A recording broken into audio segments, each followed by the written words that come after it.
Welcome to 5 minute series. आज हम लोग पढ़ने वाले बिजनेस एनवायरनमेंट के बारे में।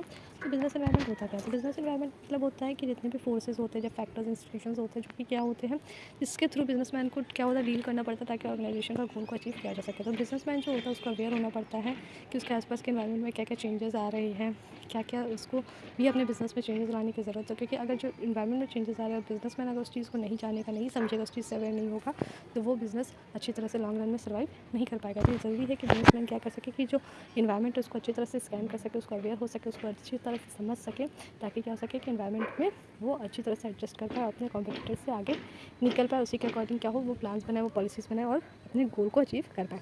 तो हम लोग दो तरह के इन्वायरमेंट के बारे में यहाँ पे पढ़ते हैं, इकोनॉमिक इन्वायरमेंट और non economic environment. Economic environment जो भी चीज़ हम लोग मनी से रिलेटेड होता है, जैसे फिजिकल पॉलिसीज़ हो गया, जीडीपी हो गई, ये सारी चीज़ें इकोनॉमिक इन्वायरमेंट में आती है। नॉन इकोनॉमिक इन्वायरमेंट की बात करें जो कि इनडायरेक्टली कहीं ना कहीं अफेक्ट करती है, जैसे गवर्नमेंट का पॉलिसीज़, टेक्नोलॉजी में जो जो चेंजेस आ रहे हैं, सोशल चेंजेस, कल्चरल चेंजेस, जो ये सब चीज़ें जो आती है वो जाता है नॉन इकोनॉमिक इन्वायरमेंट में, जो कि क्या करते हैं, इनडायरेक्टली अफेक्ट करते हैं बिजनेस इन्वायरमेंट को। तो उसके फीचर्स के बारे में जानते हैं। तो जो भी एक्सटर्नल फोर्सेज होते हैं वो भी अफेक्ट करते हैं, साथ ही साथ कुछ स्पेसिफिक और जनरल फोर्सेज भी होते हैं। स्पेसिफिक फोर्सेज और जनरल फोर्सेज हो सकते हैं। स्पेसिफिक मतलब हो जाता है जो क्रेडिटर्स, कस्टमर्स, ये सब होते हैं वो सब, और जनरल में जो भी हम लोग एक तरह से बोल सकते हैं नॉन इकोनॉमिक में आते हैं, जैसे कल्चरल, टेक्नोलॉजिकल, ये सब चीज़ें जो कि इनडायरेक्टली कहीं ना कहीं बिजनेस को अफेक्ट करती है। और कहीं ना कहीं क्या होता है, एक दूसरे से इंटर रिलेटेड होता है।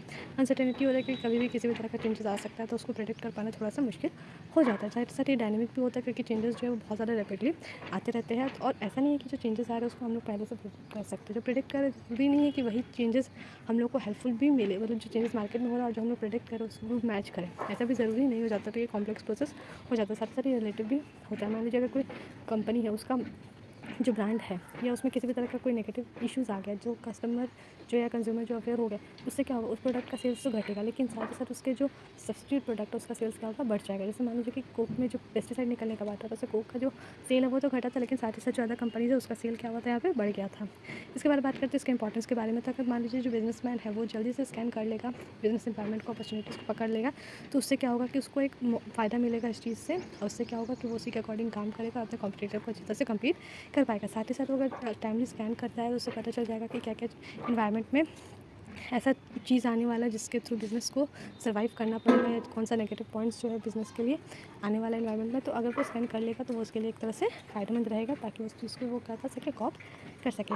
नेक्स्ट हो जाता है कि अगर मान लीजिए कि वो स्कैन कर लिया कि हाँ आगे जा करके ये चेंजेस आने वाले, तो उससे क्या होगा कि उसको पता चल जाएगा कि लोगों का डिमांड में ये चेंजेस आने वाले, तो उसी के अकॉर्डिंग वो क्या करेगा, प्रोडक्ट को प्रोड्यूस करेगा, उसी के अकॉर्डिंग वो रॉ मटेरियल को परचेज़ करेगा, रिसोर्सेज को असेंबल करेगा, लोगों के डिमांड को ध्यान में रख करके।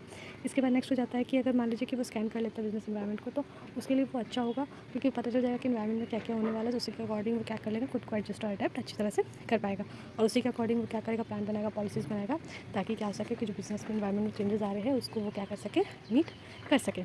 इसके बाद इससे क्या होगा कि उनका जो परफॉर्मेंस लेवल है वो भी कहीं ना कहीं बढ़ेगा, क्योंकि उनको पता चल जाएगा कि आने वाले टाइम ये चेंजेस होने वाले हैं, तो हम लोग उसी के अकॉर्डिंग पॉलिसी बनाएंगे, और उसी के अकॉर्डिंग क्या होगा, परफॉर्मेंस जो है वो इंक्रीज़ हो जाएगा। अब डायमेंशन, सबसे पहला है इकोनॉमिक एनवायरनमेंट। इकोनॉमिक एनवायरनमेंट में आता है gross domestic product, income level at national level, फिर per capita income, profit earning rate, ये सारी चीज़ें आती है इकोनॉमिक एनवायरनमेंट में, जो कि डायरेक्ट और इमीडिएट इम्पैक्ट करते हैं बिजनेस पे। तो बिजनेसमैन को ज़रूरी हो जाता है कि वो इकोनॉमिक एनवायरनमेंट को स्कैन करके रखे।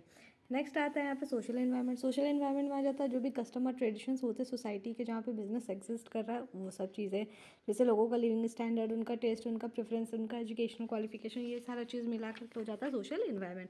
Next political environment. Political environment भी क्या होता है, डायरेक्टली अफेक्ट करते हैं, जिसमें जो कि गवर्नमेंट के अफेयर से रिलेटेड होता है, उनके पावर, एटीट्यूड, पॉलिसी जो भी गवर्नमेंट के द्वारा बनाई जाती है, सारी चीज़ें इसमें इंक्लूड होती है। नेक्स्ट है लीगल इन्वायरमेंट।